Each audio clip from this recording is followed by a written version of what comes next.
Ketika Anda bersukacita, maka sedih hati akan sirna. Tapi ketika Anda sedih hati, sukacita yang sirna dari saudara. Dan sukacita itu membangkitkan kekuatan. Sedangkan susah hati itu memiskinkan kekuatan.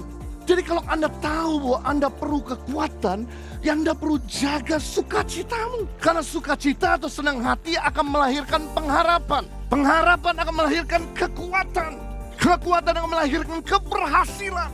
Coba Anda kerja dengan sukacita.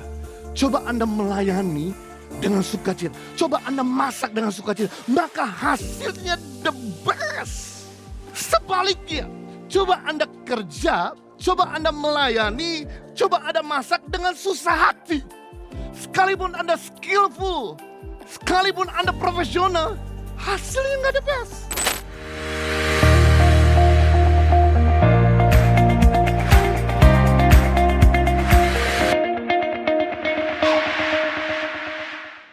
Baik, pada pagi hari ini kalau Anda suka dengan sebuah judul khotbah, saya mau sampaikan dengan tema buah roh sukacita.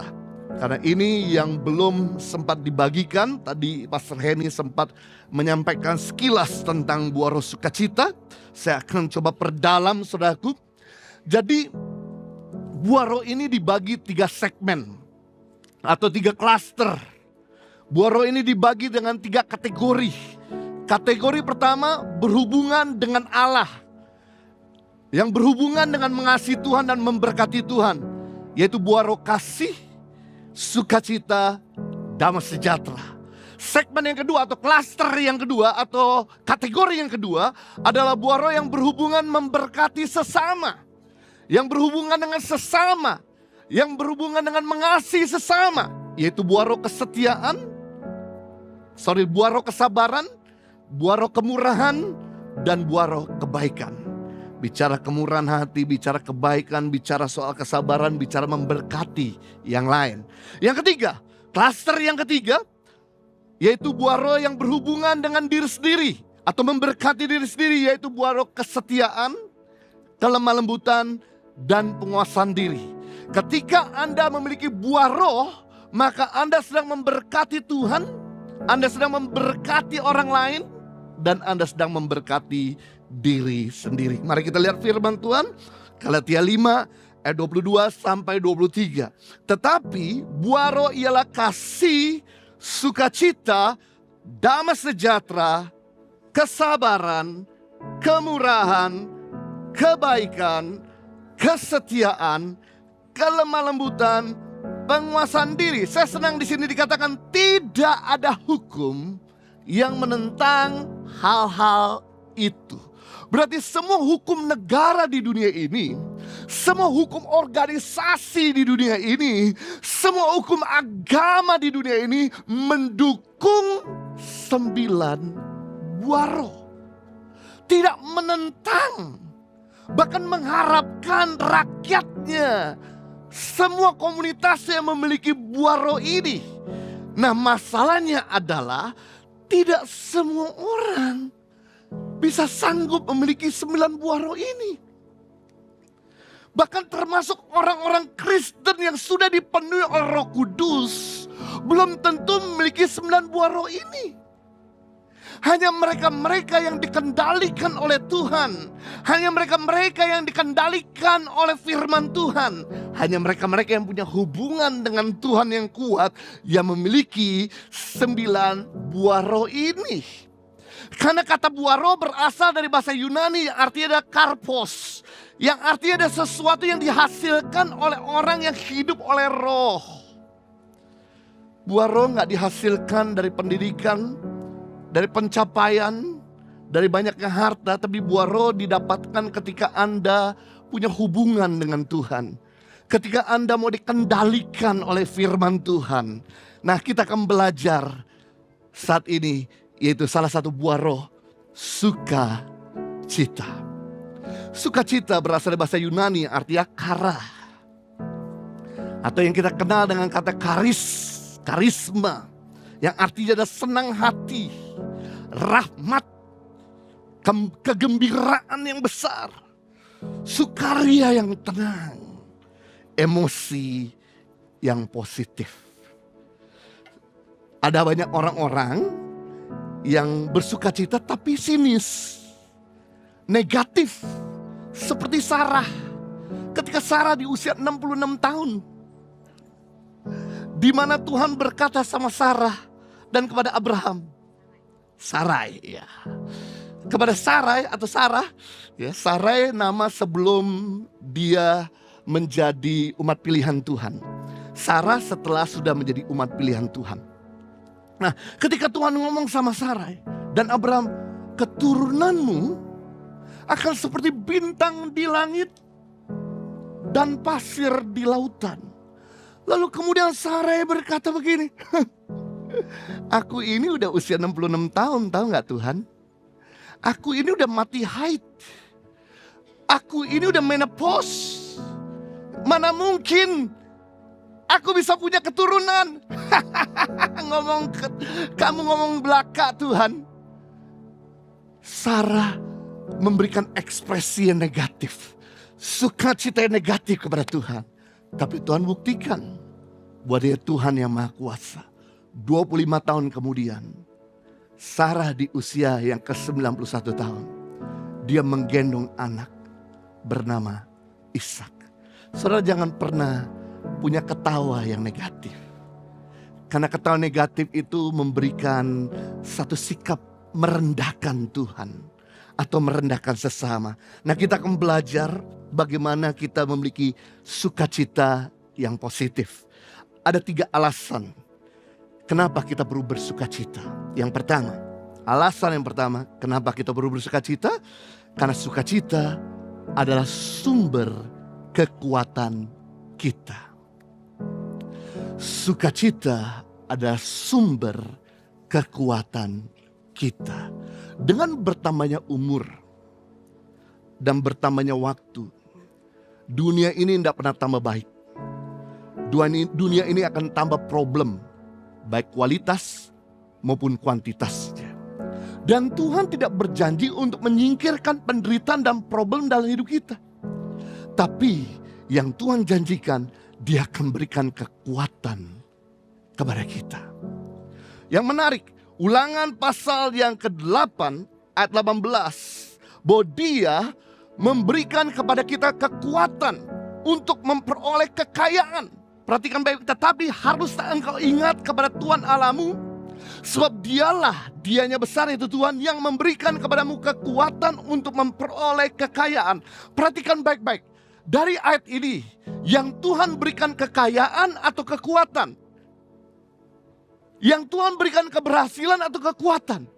Tuhan tidak berikan kekayaan, Tuhan tidak berikan keberhasilan, tapi yang Tuhan berikan adalah kekuatan untuk memperoleh kekayaan, kekuatan untuk memperoleh keberhasilan.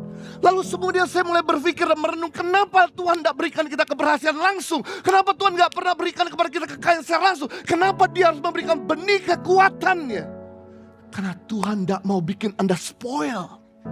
Tuhan tidak mau bikin Anda jadi manja. Tuhan tidak mau bikin Anda jadi orang yang gak bisa buat apa-apa. 2 hari yang lalu, dalam perjalanan dari kota Sydney ke Jakarta, saya sedang duduk di pesawat terbang. Lalu kemudian di depan saya ada satu orang laki-laki Chinese Jepang nonton film Doraemon kedua. Saya jadi nostalgia.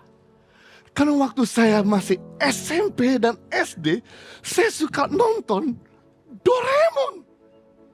Nah, pas saya lagi baca-baca catatan firman Tuhan yang saya mau bagikan tempat ini, gara-gara dia nonton Doraemon, mengingatkan saya sekalian nonton Doraemon. Jadi saya singkirkan sebentar catatan saya nonton Doraemon. Dan diceritakan di film Doraemon kedua ini, Bapak Ibu Saudara, di mana Nobita sejak kecil dia berteman dengan Doraemon. Sampai menikah, dia punya teman namanya Doraemon. Dan apapun yang menjadi permasalahan Nobita, selalu minta sesuatu dari Doraemon. Dan Doraemon selalu kasih dari kantong ajaib dia, baling-baling bambu, kertas pintar, yang mengakibatkan Nobita selalu dapat nilai 0 di ujiannya. Dia buka satu kotak lemari, isinya ujian nilainya 0 dan 1. Why? Karena Doraemon selalu memanjakan Nobita, memberikan apa saja yang dia mau. Lalu diceritakan film ini dia udah maju sampai kemudian dia menikah dengan teman baiknya Shizuka. Masih ingat? Shizuka begitu cantik. Dan Nobita udah jadi keren, gagah, pria pakai dasi. Dan apa yang terjadi waktu menikah?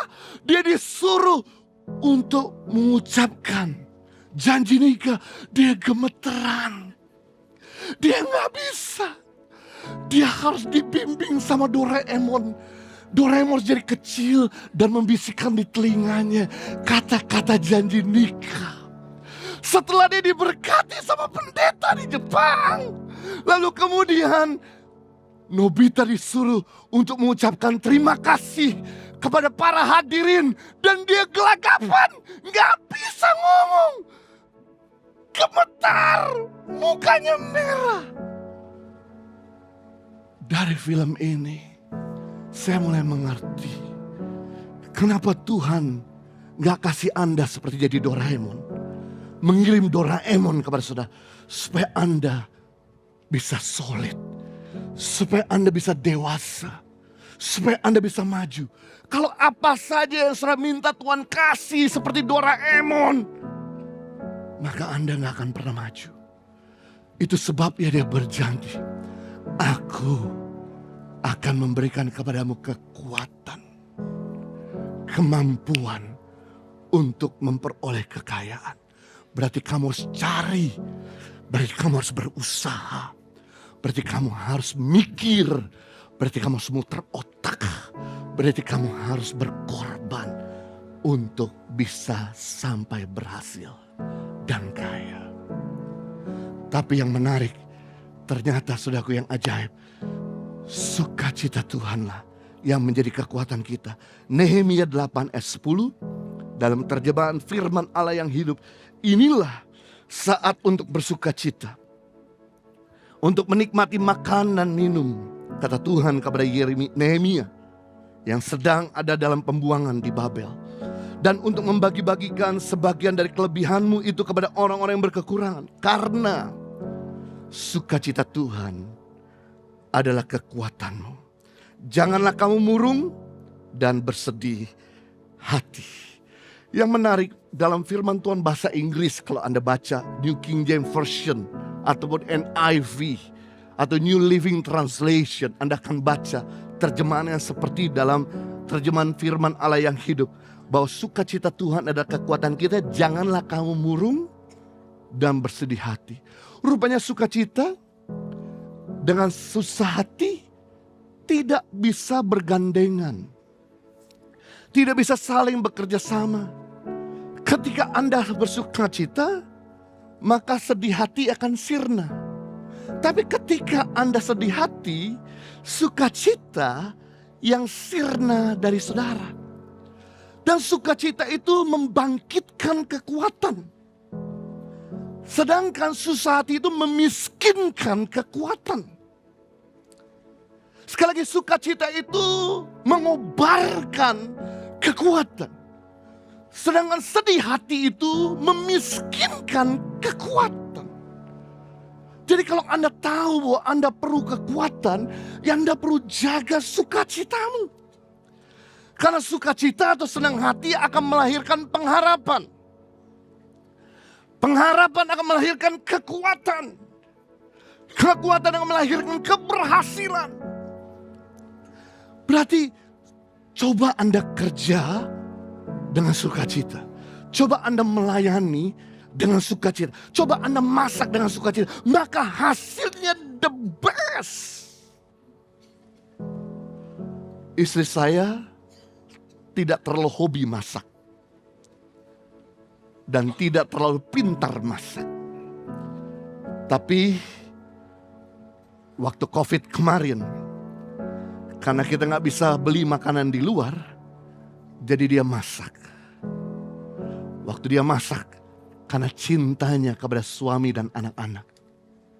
Walaupun sudah 20 tahun tidak masak. Terakhir kali masak waktu dia masih kuliah di Australia. Tapi karena cintanya kepada suami, dia masak super mie, nasi goreng, dia masak sup Vietnam. Wow, rasanya marvelous. Tom yum, spaghetti, aglio olio, dan everything. Karena cintanya kepada keluarga, dia masak dengan sangat enak. Walaupun kadang-kadang gak ada rasa, saya bilang, wow, powerful. Saya tambahkan garam sama sambal. Sebaliknya, coba Anda kerja, coba Anda melayani, coba Anda masak dengan susah hati. Sekalipun Anda skillful, sekalipun Anda profesional, hasilnya gak the best. Karena susah hati akan melahirkan ketakutan atau keputusasaan. Ketakutan akan melahirkan ketidakberdayaan. Ketidakberdayaan melahirkan kegagalan. Jadi induk dari segala kegagalan adalah susah hati. Induk dari segala keberhasilan adalah senang hati. Itu sebabnya jangan izinkan susah hati, kesedihan menguasai hati kita. Yang akan menjadi toksik atau racun yang merusak hidup kita. Kesehatan kita, keluarga kita, relationship kita, pekerjaan kita, studi kita, dan masa depan kita. Yang menarik, sukacita Tuhan adalah kekuatan kita. Berarti sukacita itu ada dua. Ada sukacita yang datang dari Tuhan, dan ada sukacita yang datang dari sendiri-sendiri. Sukacita yang datang dari Tuhan itu everlasting, kekal, langgeng. Sedangkan sukacita yang datang dari sini temporary, sementara. Sukacita yang datang dari diri sendiri biasanya itu didapatkan dari luar. Karena dapat hadiah, karena naik kelas, karena naik posisi, karena bisa jalan-jalan, karena bisa hang out, karena bisa menggapai visi misi. Datang dari luar.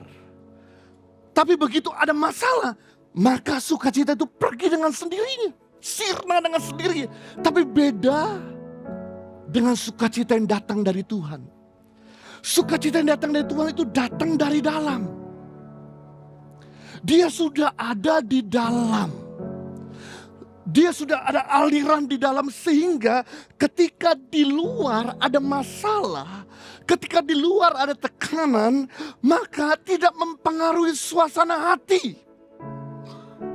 Dia tetap bisa bersyukur, dia tetap bisa mengampuni, dia bisa tetap memberkati, dia tetap masih bisa semangat dalam hidup ini.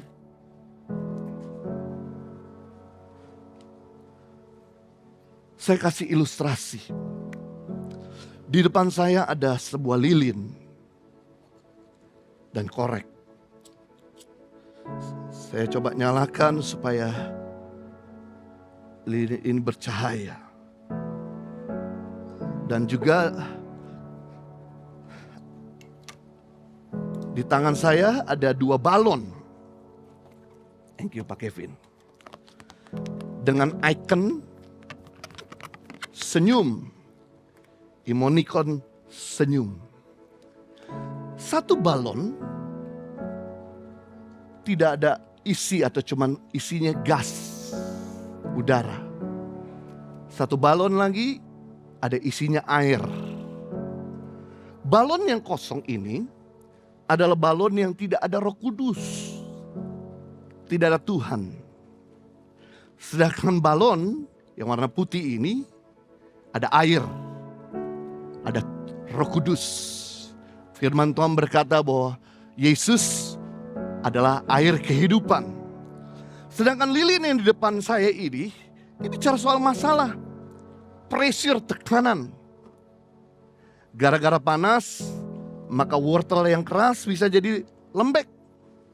Gara-gara panas, maka kopi akan mengeluarkan aroma yang wangi. Gara-gara panas dan tekanan akan membuat telur yang cair encer jadi mengeras. Nah, apa yang terjadi dengan dua balon ini ketika saya hadapi dengan panas atau tekanan? Saya coba dulu. Yang pertama, yaitu balon yang tidak ada air. Tidak ada Roh Kudus. Kita tes apa yang terjadi. Pecah. Langsung meledak. Langsung tidak tahan. Emosinya keluar. Garangnya keluar. Langsung mudah menyerah. Lalu apa yang terjadi dengan balon yang diisi dengan air? Loh, mati.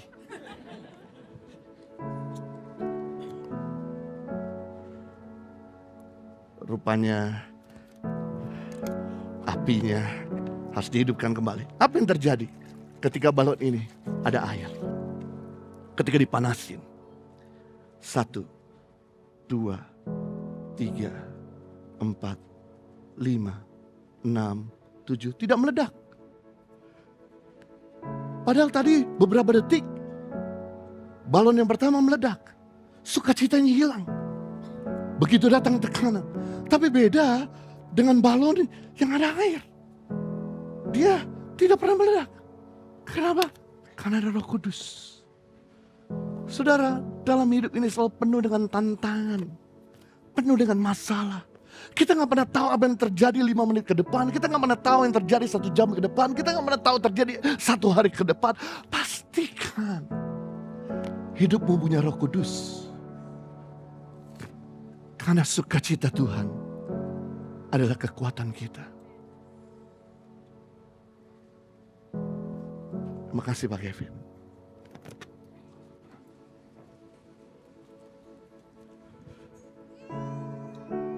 Yang kedua, kita belajar alasan kenapa kita bersukacita. Karena sukacita adalah perintah Tuhan. Tuhan tidak mau anak-anaknya murung dan sedih. Tuhan tidak mau anak-anaknya bersusah hati. Sama dengan saya punya anak.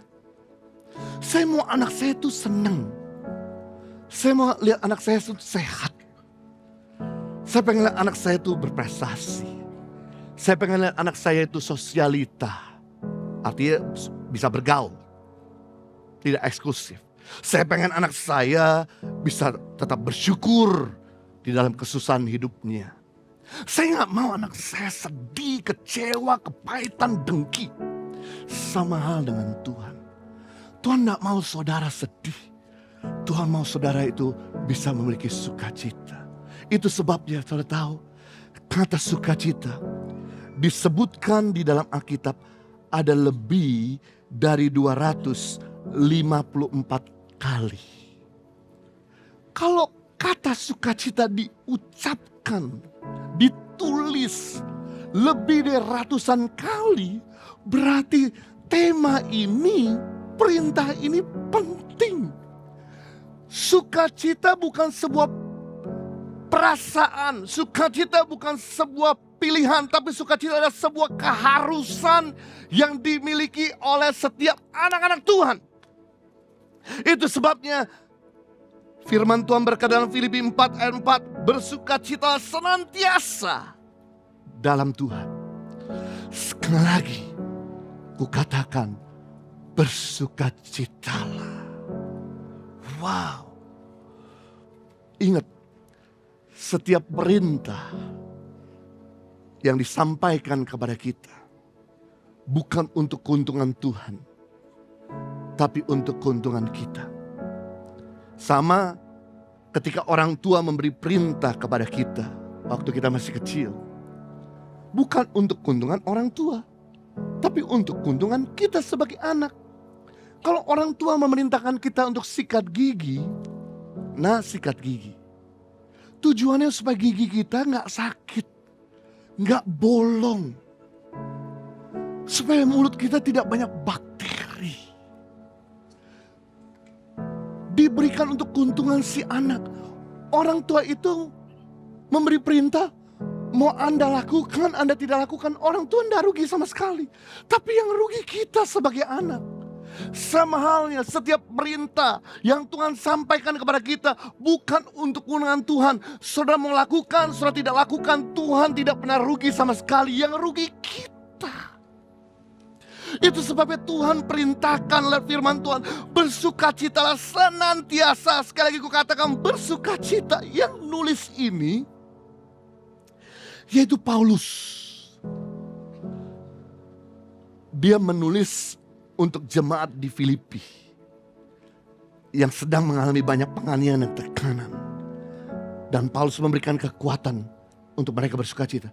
Tapi tahukah saudara, Paulus sendiri yang menulis Filipi 4 ayat 4. Dia sendiri sedang ada dalam penjara. Dia di penjara bukan karena melakukan kesalahan. Dia di penjara karena memberitakan Injil.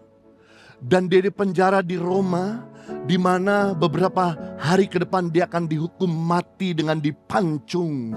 Tapi yang menarik, dia justru sedang memberi pesan kepada yang lain untuk tetap menjaga sukacita.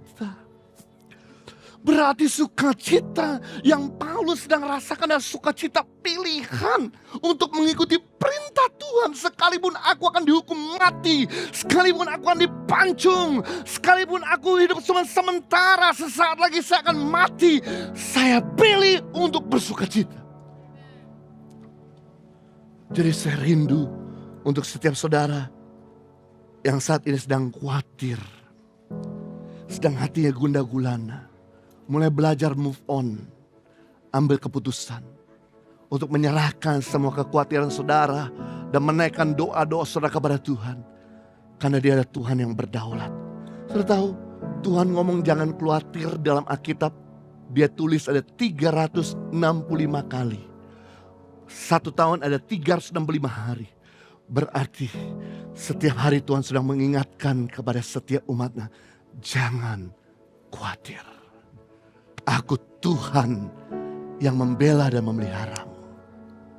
Saudara yang sedang dianiaya, disakiti, mulai belajar move on, untuk mengampuni, mengambil keputusan untuk bersukacita, dan tidak lagi hidup dalam kepahitan. Saudara tahu, saya sama Henny waktu tahun 2006, awal-awal kali melayani di Indonesia, ada 2 orang yang begitu sinis sekali sama kami. Selalu jelek-jelekin kami karena iri, karena lain sebagainya. Kami coba memberkati dan mengampuni. Kami coba bisa merangkul, ajak makan, tapi dia tetap sinis, jahat, dan ngomongin hal yang buruk untuk kami. Kami tetap memberkati. Apa yang terjadi? Waktu berjalan setiap tahun, justru Tuhan semakin mempromosikan. Tuhan semakin melindungi, Tuhan semakin menyertai. Berita yang kami dengar beberapa waktu yang lalu, 2 orang ini dengan amat kami sedih dan kaget. Karena menyimpan pahit dan kecewa. Mereka dipanggil Tuhan kena kanker. Yang begitu cepat. Kenapa? Karena hatinya selalu menyimpan kepahitan, kekecewaan. Kepahitan itu bukan cuma racun buat orang lain, tapi racun untuk diri sendiri. Tapi pengampunan dan sukacita itu adalah obat, bukan cuma buat orang lain, tapi buat diri kita sendiri. Ketahuilah, Anda harus bisa memutuskan untuk bersukacita senantiasa. Karena ini merupakan sebuah perintah Tuhan. Yang ketiga, alasan kenapa kita bersukacita. Karena sukacita adalah baik bagi kesehatan kita. Amsal 17 ayat 22, hati yang gembira adalah obat yang manjur. Perhatikan, hati yang bersuka cita adalah obat yang manjur, tetapi semangat yang patah mengeringkan tulang. Obat adalah bahan untuk mengurangi atau menghilangkan rasa sakit. Ternyata hati yang gembira adalah obat untuk mengurangi rasa sakit atau menghilangkan rasa sakit yang paling manjur. Banyak orang berpikir obat yang manjur kalau kita bisa pergi ke dokter di luar negeri. Tapi saya beritahu, sekalipun Anda bisa pergi ke luar negeri, ke Singapura, ke Malaysia, Australia, Amerika, atau China untuk berobat. Tapi kalau hatimu penuh dengan geram, hatimu penuh dengan kedengkian, hatimu penuh dengan kepahitan atau kekecewaan. Sekalipun penyakit itu diobati sembuh, tapi ada tapinya. Ada kemungkinan besar penyakit yang lain akan muncul lagi. Penyakit yang baru akan tumbuh lagi. Tapi sebaliknya, mungkin Anda gak bisa berobat pergi ke luar negeri, tapi Anda memelihara hatimu untuk tetap bersuka cita. Saya kasih tahu, penyakitmu wes bablas. Saya kena COVID 2 kali, hanya cuma 3 hari. Saya kena malaria, hanya cuma 3 hari. 3 minggu lalu waktu saya khotbah di tempat ini, bicara topik tentang buah roh, saya sedang kena asam urat. Lagi parah-parahnya dengan nilai 9. Biasa asam urat tuh 7, ini 9. Saya dalam keadaan memar kaki, tapi saya jaga hati untuk bersuka cita. Agar saya bisa menyampaikan firman Tuhan. Dan awalnya saya mau cancel, karena minggu malam saya harus terbang bersama keluarga ke kota Sydney. Saya pikir saya mau cancel. Istri saya bilang gak bisa, kamu harus pergi sama-sama kami. Jangan kamu di rumah, kita yang pergi. Saya kemudian mulai minum obat. Dan kemudian saya mulai bersyukur sama Tuhan. Saya mulai bernyanyi buat Tuhan. Dan apa yang terjadi? Kaki masih sakit.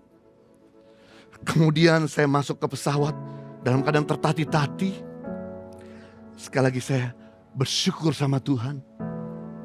Besokannya di hari kedua masih sakit. Di hari ketiga sakit, di hari keempat saya udah bisa jalan dan rasa sakitnya udah sirna dengan sendirinya. Saudara, hati yang gembira adalah obat yang manjur.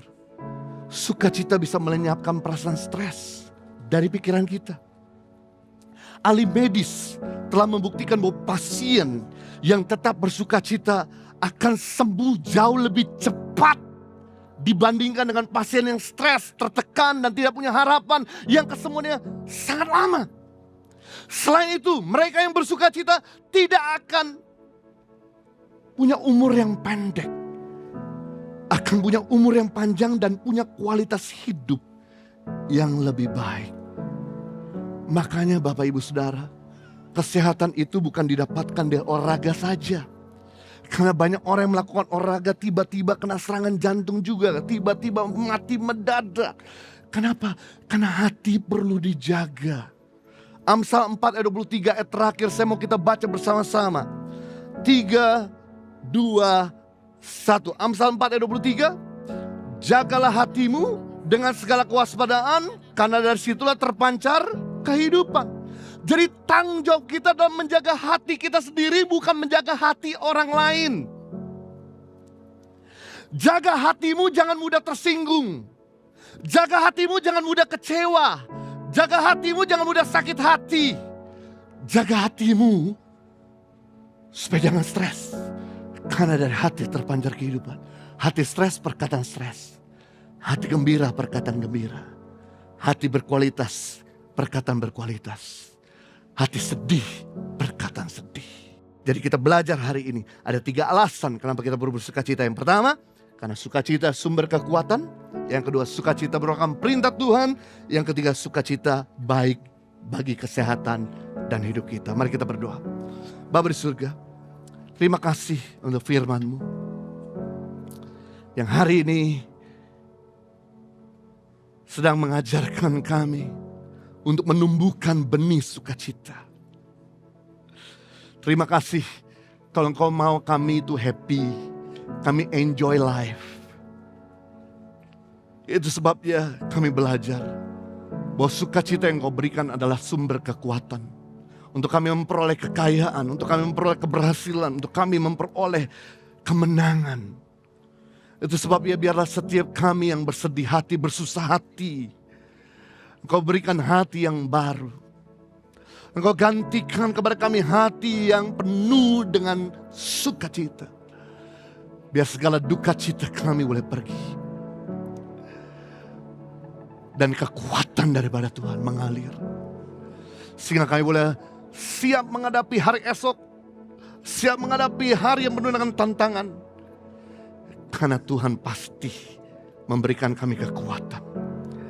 Dan kami mau putuskan untuk tetap bersukacita. Apapun yang terjadi, karena sukacita dibutuhkan bukan sewaktu-waktu, tapi sukacita dibutuhkan setiap waktu. Sukacita bukan cuma dibutuhkan waktu kami ada di atas, tapi sukacita dibutuhkan waktu kami ada di bawah. Sukacita bukan dibutuhkan pada waktu kami sehat saja, tapi sukacita dibutuhkan waktu kami dalam keadaan kurang sehat. Sukacita dibutuhkan bukan pada waktu kami berkelimpahan saja, tapi sukacita dibutuhkan pada waktu kami berkekurangan. Sukacita dibutuhkan bukan pada waktu kami happy-happy saja, tapi sukacita dibutuhkan pada waktu kami dalam keadaan tertekan.